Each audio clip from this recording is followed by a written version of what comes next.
Welcome to the Calm Mom Podcast, the show for ambitious women ready to get off the hot mess express. I know you've got a lot going on. You work so hard, you're raising an incredible family, and sometimes it can be overwhelming. I'm your host, Michelle Grosser. I'm a certified master life coach, attorney, wife, and mom. And years ago, I was right where you are. I was running a busy law practice while raising a family, and I was on the fast track to burnout. I thought I just needed to be more organized or have better routines, but it was learning how to heal and regulate my nervous system that expanded my capacity to gracefully hold more of this big, beautiful life. You too are worthy of an extraordinary life in and beyond motherhood. Learning to be a calm, anchoring presence in your home and at work is going to be your superpower. If you're here to do the inner work that brings a sense of calm amidst the chaos, I'm here to join you on that journey. Each time you press play, your growth continues. So let's get at it. Hey guys, Michelle Grosser here. Welcome to the Calm Mom Podcast. I am so pumped to introduce you to today's guest. Jenny Layton is the friend we've all been searching for. She's an organization expert. She's also a mindset coach, and she has her own podcast called Life Organized. And she helps busy moms like us to reduce clutter and overwhelm in our lives. She teaches us how to manage our time, get more done, and achieve greater success without sacrificing what matters most. So in today's conversation, we talk about a few things. We're going to talk about getting your life organized, you guys. And I know that can sometimes feel like an overwhelming task. So she really breaks it down and she tells us where to start, where to focus our energy to get quick wins. And I know we all have good intentions. If you're listening to this in real time, it's still the beginning of the year-ish. And I know that we all have good intentions when it comes to planning and organizing and managing all of our stuff and all of our time. But she's going to share with us things that actually work, things that help us actually pull the trigger and then follow through, which I think is super powerful, that accountability. And I know you guys are probably like me, like sometimes we know what we need to do, but we feel like there just isn't enough time or enough energy or enough bandwidth to do it all. So she really helps us analyze our time and take a look at, hey, what are some things that we might be able to do to open up some more time? And that might include some things that we need to stop doing, to stop getting in our own way. So enjoy this conversation with Jenny Layton.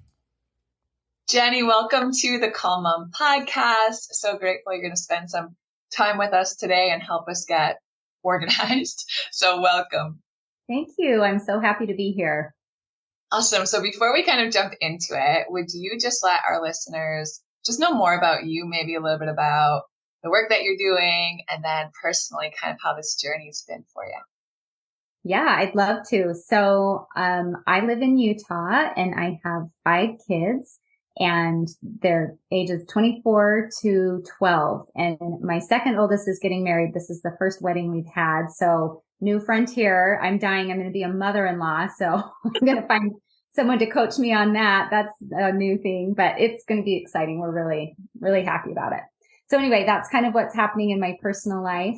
And I think what would happen if a professional organizer and a life coach had a baby. That's me. That's how I like to help women.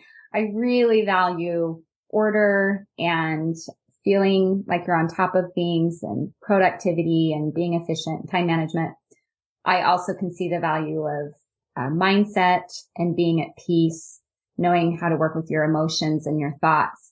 And those two marry so well. If I'm going to help someone with one part of it, the other part inevitably shows up. So it's just really beautiful work that I get to do with my clients and students and my community. And I love it. That's so awesome. I think it's really I don't even know if underrated or it's just not even on the radar for people, how much we're actually wired to need order, and how much of an impact it has on our mental health and our emotional health and I think even our physical health, right, can manifest. Right. I have this saying that says external clutter becomes internal clutter.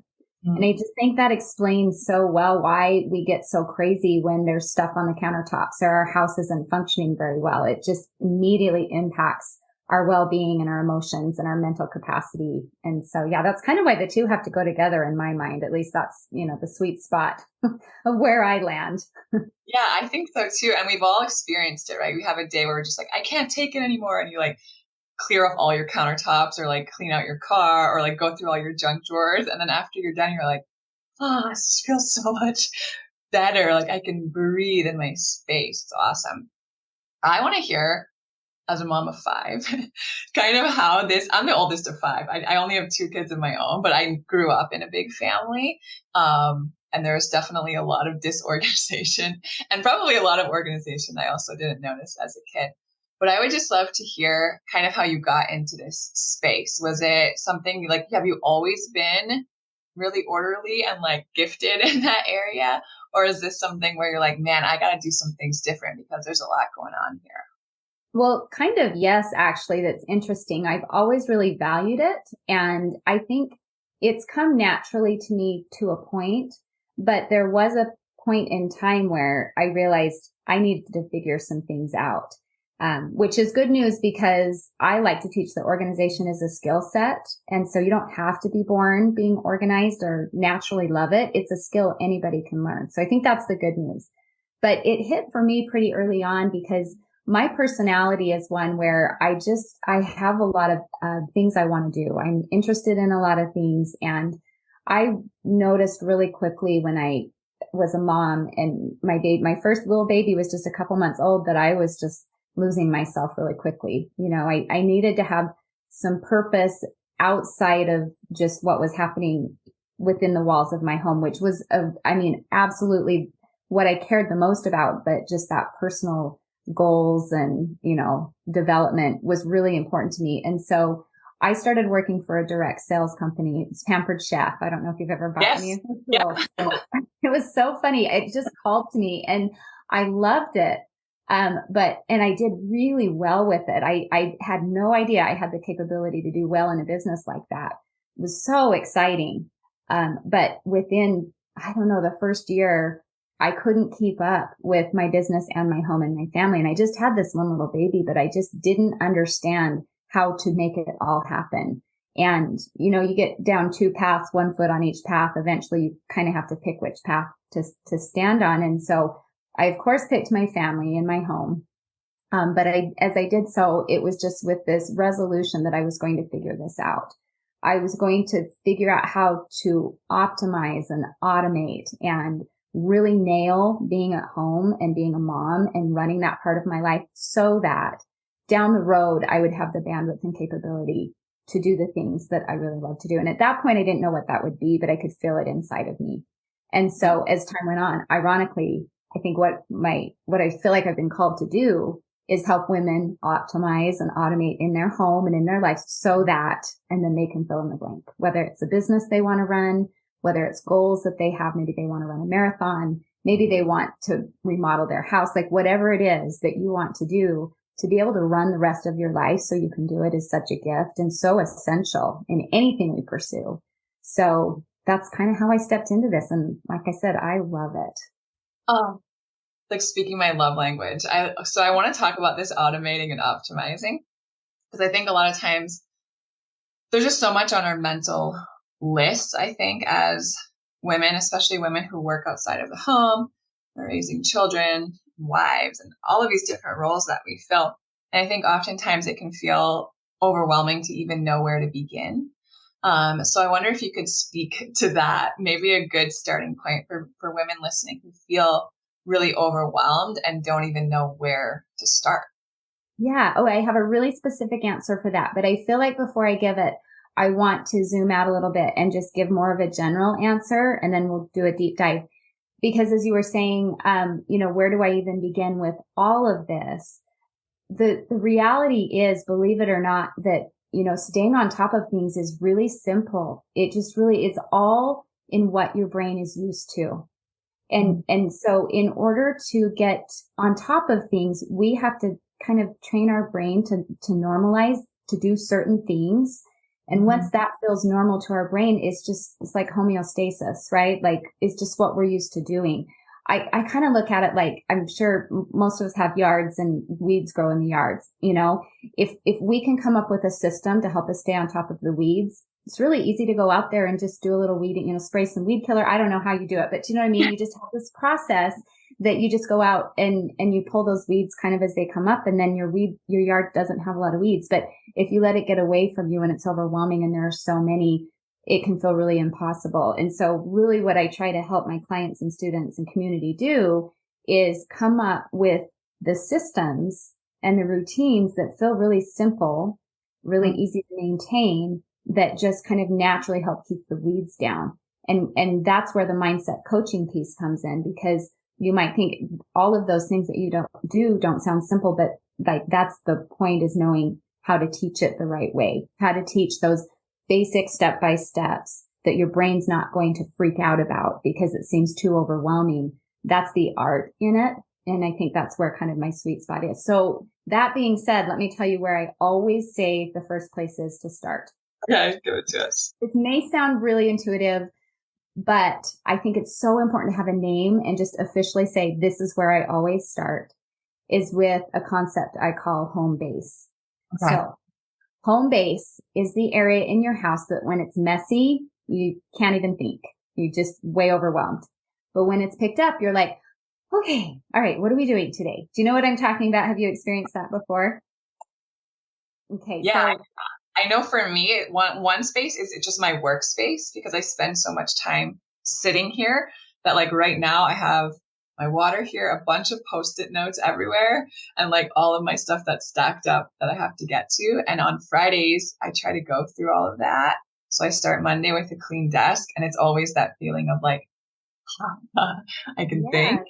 And then for our home too, we have like a physical calendar hanging on the wall that we write everything for. And that's like the end of our counter. And that tends to like all the homework stacks up there, the library books stack up there, all like the random stuff. And I know that's like a hub too, that every time I clean off that space on the counter, it's the same feeling of like, okay, now I can actually like use every part of my brain that I need to function well. yeah, you just expressed that so well. And that's exactly what home base is. So for anyone listening, the thing I would encourage you to do is to think about that one spot in your home that is the most important for you to clear off or to clean up, so that you can be clean and clear, like what you just described, just kind of that breath of fresh air. I can think now. So for most people, it's kind of that family room kitchen area, kind of that hub where you spend most of your time. And if the idea of cleaning out that big of a space feels overwhelming, then we just narrow it down, like you said, just to like even a countertop, or just maybe even your kitchen sink being empty, whatever that is. But wherever you're at on the spectrum of getting organized is awesome. We just always are looking, we're going to just level up just one little step. So because that clutter is the most impactful, that is always our first priority, is to start with that every day, maybe several times a day. And so that would be my first recommendation, is just have a routine, maybe after the kids walk out the door to school, or maybe once before you kind of get settled down, ready to work, whatever it is, have that routine to put home base in order, so that, I think you mentioned you don't want to on Monday morning, step into last week's mess. That's really what we're doing is, before you go to bed, clean up home base so the next day you wake up and you're not in debt to what happened yesterday. You've got a clean, fresh start. It's just such a boost to give yourself as you start your day, or even just start your morning. Right. And I think you're right. As we stay consistent in it, I think it can feel overwhelming, especially when it's new. But if this is something that we do daily, it's like, in reality, it probably takes me 3 minutes to like clean off my desk, and then it feels so much better. And my kids now are 5 and 6, but especially when they were a little younger and there was just toys and stuff everywhere, at the end of every night, my husband and I would be like, all right, 10 minutes. And we would just like put them to bed. And then 10 minutes before we sat on the couch or did what we were going to do, we would just like all hands on deck and just clear spaces. And it did, like, it felt so much better even as we hung out that night, and then to wake up the next morning. And it was 10 minutes. It's nothing. Right. I know I have this saying that we say, just take 10. You can do anything for 10 minutes. So I love that you said that. And if you need to, just set the timer and just go for it. But I think the point is that, it's like I said, it's pretty intuitive. But once you can label it home base and you have those words, and then if I ever feel out of control, if I ever feel overwhelmed, if I ever just need a quick pick me up, home base, just train your brain to do home base. And it's just amazing what that will open up for you mentally, emotionally, and, tangibly in your space. Yeah, I love that. And I think also from like the nervous system side, when we see clutter and our system takes that in, that increases our cortisol levels. So like it literally causes our bodies to experience stress from like a chemical perspective. And as you were talking about this, I was wondering if you could comment on the connection between cleaning up home base and just decluttering in general, and what we hear so much about minimalism or like just simplicity or just not having so much stuff and how that makes it easier. Yeah, for sure. We definitely live in a time where that's an issue. Like it's so wonderful because we can get anything we need and we have plenty. But the other side of that stick is then we end up with too much. So what do we do about that? Because it can be detrimental. So as an organizer, I have different approaches. I, of course, love the approach where we're just beautifully organizing spaces with containers and labels, and you open up the pantry door and it's so, that's fun. That's fun to do, but that's not the most common type of organizing that works for most people because most people don't have the time and the budget to do that very consistently. And we do need to stay on top of this stuff. So there's a couple of things I would recommend for that. The first way that I would recommend that we organize is this little program that I have called Clutter Busters. And it's really simple. It's just identifying a spot that you feel overwhelmed in or that's driving you crazy. And we're just getting rid of stuff. We're just decluttering. So I say get a garbage bag, get a container that will hold things that belong in another room. And then again, just take 10, set your timer, maybe just take 5. Sometimes I tell people, well, just take 2, whatever you have, but make it a regular part of your routine, maybe once a week, or if you're in a lot of clutter, once a day, to just move things out of that space. And you don't have to rearrange things. You don't need to buy new containers. You're just getting rid of things that shouldn't be there, that are overwhelming and distracting. And it is amazing how much progress you can make in such a simple way. So things go in the garbage can. I really recommend that you make sure that anything that belongs in another room, you don't leave to go put it away and then come back. Because what happens the moment you walk away is easy to get trapped into something else. So just collect it all in one of those boxes or containers. And then when the buzzer goes off, you can go put those things in the other rooms where they belong. But talk about, again, just that boost that you give yourself for having less stuff in your space and less stuff to go through. It's just really helpful. Yeah, that makes a lot of sense. And just being more mindful, I think, right, when we're bringing new stuff. Well, that was my second point. Okay, so let's hear it. So this is an accounting term, first in, first out, which I'm not an accountant, but I know that's where that came from.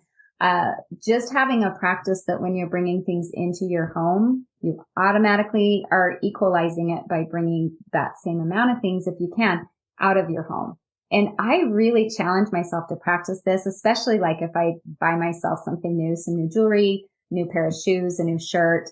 I always kind of, the first in is the new thing, but the first out is something old that I don't really use and haven't used for a long time. And it just helps that balance stay in a place that keeps you from getting overwhelmed. So I love all of this. And I'm imagining that there are probably women listening who are like, this sounds so awesome, but I just don't have the time, or whatever excuse that people tend to come up with. You would know. I would love to hear you teach us or share with us some of the excuses that tend to come up, that the things that people tend to go to first when they're like, this feels too much because of X, my family will never be on board, or I can't, whatever it is. I've tried this before and it didn't work. And maybe help us kind of navigate some of those obstacles or blocks to getting stuff organized. Yeah, that is such a great question. You just brought up some great ones. So let's talk about, I think at the beginning, we talked about how, well, I'm just not a very organized person. I think ask yourself how well that serves you to tell yourself that. You may not naturally have done this. You may not have been raised in an environment where this was done and so much of your behavior is learned. So all of that can be true, but does it serve you to tell yourself that you're not an organized person? Because where does that keep you stuck? how is that limiting you?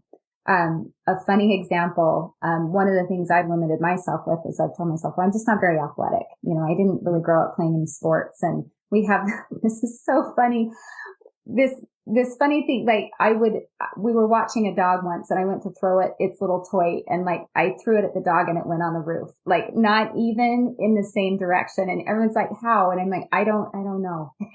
Just, I guess I'm not very athletic. But here's what's so funny is during COVID, I discovered pickleball, which I think that really kind of made a big appearance during COVID. And I had a long ways to go.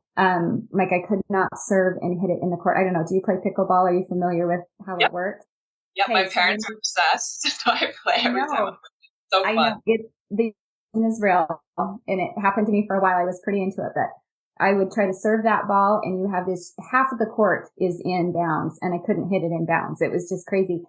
But I really wanted it and enjoyed it and just kept working at it. And I've worked my way up to being a pretty good pickleball player. Like I can beat my husband. My point is that I had to drop that whole I'm not athletic mindset because it was limiting me. And I had to change that dialogue. And so what I'd really encourage people to do if you feel like you're not organized is, again, ask yourself, how is this helping me to say this? And it's probably not. So how about I'm learning to be more organized every day and just really lean into the idea that it's a skill that's learned, just like hitting a ball into the pickleball court. So I think that's one of them. Another one is my family is not on board. I would also invite you, if that is some of the dialogue that you have with yourself, to make this be more about you and not about your family. I think it's really tempting to feel helpless, like, well, nobody supports it and everybody makes a mess and I have to clean it up. And that's a choice to think that way, but it's going to keep you stuck in more of that victim place that you can't do anything about it. So my work with women specifically is how you implement systems for you. So you start with home base and let home base be self-care. This is a big tip. A lot of women want their kids to take care of home base, but I always come back to who suffers if home base isn't done. You do. It's not your kids. And your kids are not going to prioritize what doesn't hurt them. And so this is not about the family not helping and contributing. You can have them contribute in low impact ways. In the high impact place of home base, look at this as self-care and you can do anything for 10 minutes. So even if it's not natural, even if the rest of your house feels out of control, if you can just get on top of home base, then you have a skill to build on and then you can move it into the next space.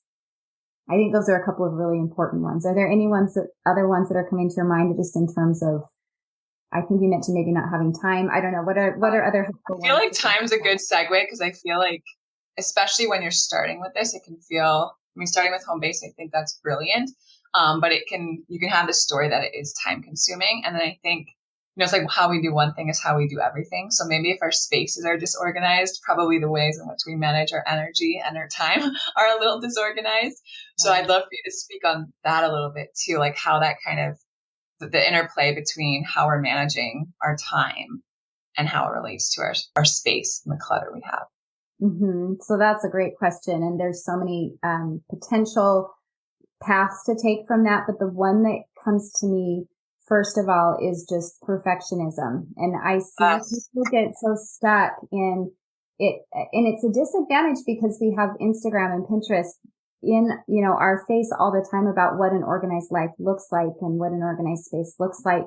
And I don't think that's helpful. I think it's detrimental because the quote that I use with my clients is done is better than perfect. I don't care about perfect. Just get it done. It doesn't have to look like what you see. That's fun sometimes and it can be nice, but it traps you.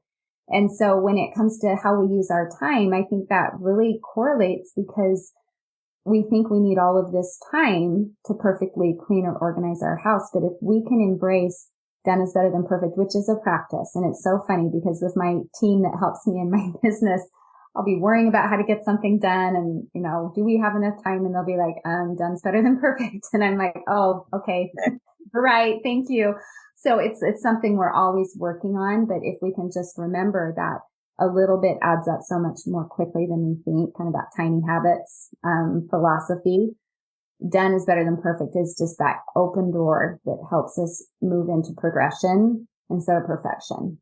Other than the home base, which I love, I'm curious if there are any other systems that you find have a really high ROI for your clients and the people in your community, like things that we might not even think of, that people kind of have these aha moments and they're like, wow, I've implemented this and I can't believe how much of a difference it's made.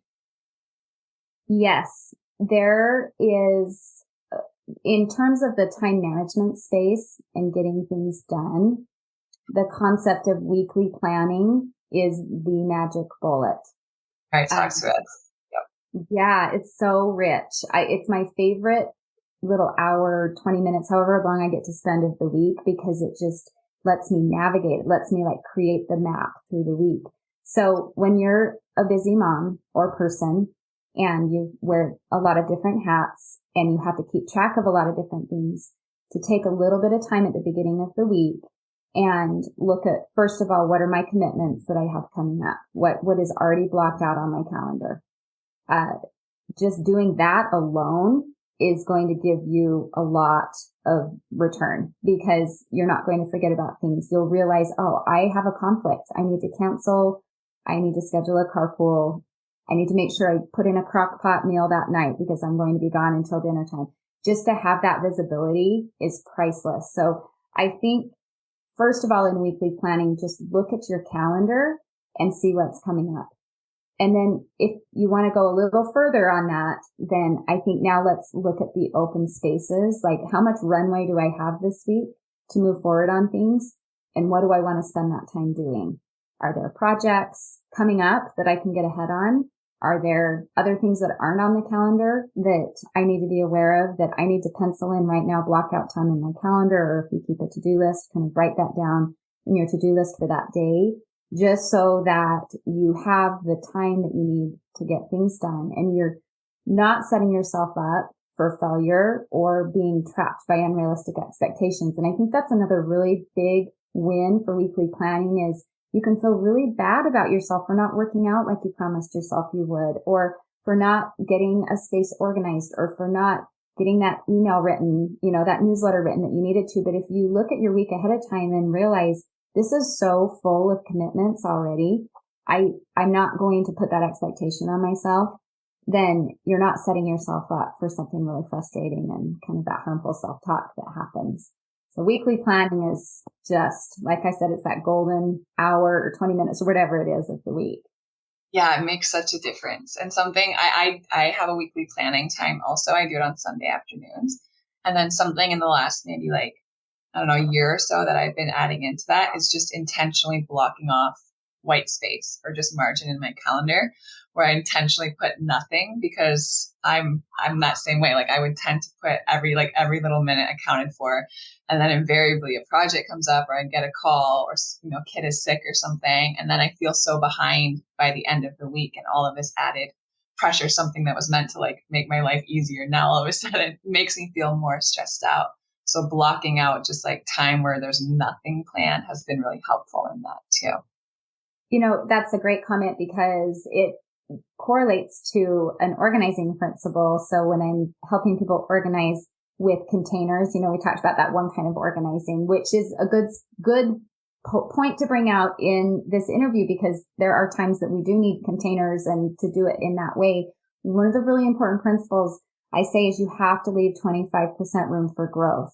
You have to leave that open space, because you'll invest all this time in organizing a space, and then you'll fill something to the brim. Maybe it's your pantry, and the next time you go to the store, everything's instantly disrupted because there's not any open space for something new that you needed to bring in. And I love to use that analogy when I'm talking about organizing time, that we need, that 25% room for growth, that 25% open space, roughly take or leave some of that. But just because there's going to be the unexpected that comes up, and we need to have room for that and capacity to take care of those things. So that's just such an excellent point. Yeah, that makes so much sense. I love that visual too. We've been there, so it's like everyone can relate.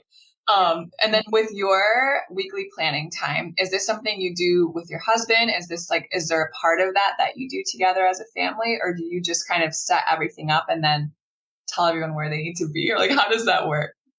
Well, that's a great question too. I actually break it off into 3 parts. Now, I'm going to preface what I'm going to say with, we just do everything in baby steps. So if you're not planning anything, my challenge to you is to get what I call a habit hook, which is a lot like the James Clear atomic habit stacking. Just for the record, I was teaching the concept of habit hooks before that ever came out, so I feel really good about this. But the concept is the same.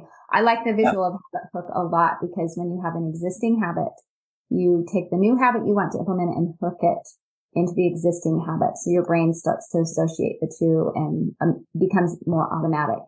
So what I would recommend, first of all, is find a habit hook in your weekend where you already do something pretty regularly and then hook weekly planning into that and find that sweet spot for you when you feel like doing it. So you mentioned you do yours in the Sunday afternoon. I love doing mine Sunday morning, first thing when I wake up. I just, for some reason, that is just the thing. Now, my husband can't do his till Sunday night because if he starts thinking about work, it's harder for him to shut things off throughout the day. So we all have to kind of experiment with what works for us, but, you know, make sure it's first thing after you eat breakfast or right when you get home from church or whatever it is that you do over the weekend, or maybe as you're closing out your day on Friday before you come home, you know, find that habit hook. And then the weekly planning for yourself is number 1. You've got to do it for yourself before you can direct and help and support other people. And then you can layer in what I call couples counsel. Some people might call it different things. It's when my husband and I sit together and go through the calendar. It's going to sound really familiar, kind of what needs to be done, and then what we want to work on and what time we have. And then the other part of this then is as I'm doing my weekly planning and things come up, like I've got to remember to tell the kids this. I need to remember to talk to my husband about this. That's when I start making my list for what we call family council. And we'll sit down and do that and have a habit hook again for both of those things to happen. Now, I will be honest. I teach this. I love it. I'm invested. It doesn't happen. All 3 of those don't happen every single week with my family because I live with humans and they're not always, you know, cooperative, or life gets kind of disruptive sometimes, but our aim is to do that. And I would say we do it very regularly, but personal planning for me, weekly planning is non-negotiable. For sure that happens. But those other 2 are so valuable. And so I really recommend both of those as well. I love it. And I love the permission to just, it's like some is better than nothing kind of thing. So have it regularly. You don't need to be so rigid in getting it done. Yeah. I also love hearing about people's habits and as that relates to their routines. And as you talk about these habit hooks, I was just thinking about routines, and I wonder if you could share maybe some of your own routines, whether maybe in the morning or evening, or maybe routines that you had when all your kids were home and in the house, or just like a time where you're like, this routine made all the difference in this season in my life, whether you do it now or not. I would love to hear a little bit about that. Yeah. Okay. So, open the day is a routine that I teach, and that's kind of, you may have heard the term power hour before. It's just that self-care. Now, I know not everyone is a morning person, so maybe not everybody's going to do that. You know, first thing in the morning, for me, I had to do it before I started taking care of my kids, or I just was not showing up as the kind of mom I wanted to be. So for me, it was always some exercise and then some spiritual connection. Those were the things for me, and they continue to be. And I've learned, even if I don't have an hour or 45 minutes or half hour, even if I have to squeeze it into 10 minutes, some version of that is non-negotiable. And so that's one really strong habit. Another habit is close the day. So I'm sure it's not too hard to guess what that's all about, but it's that time where we wrap the day up. So home base, again, always happens, or at least now that I have older kids, a version of it happens, and then they undo some of it and I have to wake up and do a little more, but that's okay. We're learning to kind of roll through these different phases in life, so it's okay. But home base and close the day, again, have happened for me consistently. And close the day is pretty simple. I'm a morning person, so I have a lot more energy in the morning. At night, I have to keep it really simple if I'm going to be consistent with it. So it's just that personal care: brush your teeth, wash your face. And then what's non-negotiable about close the day, you check the calendar, can you get your to-do list ready for the next day? Because how many times have you forgotten to do that and you wake up and you're like, oh, I have to be somewhere. I haven't showered. Or, repairman comes to the door and you have a plan to, go run errands or something. So that close the day practice is really important to check your calendar and make your to-do list. And of course, prayer and just kind of gratitude, whatever you like to do that way. But those have been some really strong ones for me. And you'll note that the first ones I told you were personal care, not necessarily home oriented. I've got those too. But I find that when I'm investing in myself and my mental care, my, emotional, my physical care, I'm much more capable of running the rest of my life. And so those are the really big ones that I teach first off in my programs and my clients, and again, that I practice. I love all of that. And it's not just so we can show up better for our kids or in our businesses or whatever, but also because we deserve to have that time, right? To just be and do the things that really light us up and fuel us. And I think that's so beautiful. This has been so helpful and so good. And I feel inspired to talk to my husband about our home base and come up with our plan. Let everyone know where they can find you, and then tell us a little bit about what you're offering and what's going on in your community. Okay. Yeah. So my website is thehappygal.com, and I have a podcast called Life Organized. So lots of fun tips there. I'm on social media at JL, the Happy Gal, so Instagram and Facebook. So those are all great places to connect with me. And then I think what would be most helpful for me to leave is the Clutter Busters program that I talked about, just that quick pickup. I just have a free training. It's on my website. Maybe we can include a link in show notes so people can find it easily. But it just steps you through just kind of the little ins and outs and gets you excited and gives you a little challenge to organize some different spaces in that quick way. So I think those are all great ways that we can connect and keep working on organizing your life. Awesome. We will put that all in the show notes for you guys. And I love this idea to start with that because it's momentum, right? So I feel like if we can get some quick wins early and experience what it's like to have these spaces clean, it'll be so inspiring for us to do more throughout our home and in other areas of our life. So thank you. Thank you for being here. Thank you for being with us. Thank you for sharing all of your wisdom and all of these tips. So grateful. Well, thank you for having me. It's been a great time to talk to you. So thanks. If you love Mommy's Podcast, leave a review. If you enjoyed this episode, it would be so awesome if you could take a moment to subscribe and rate the podcast.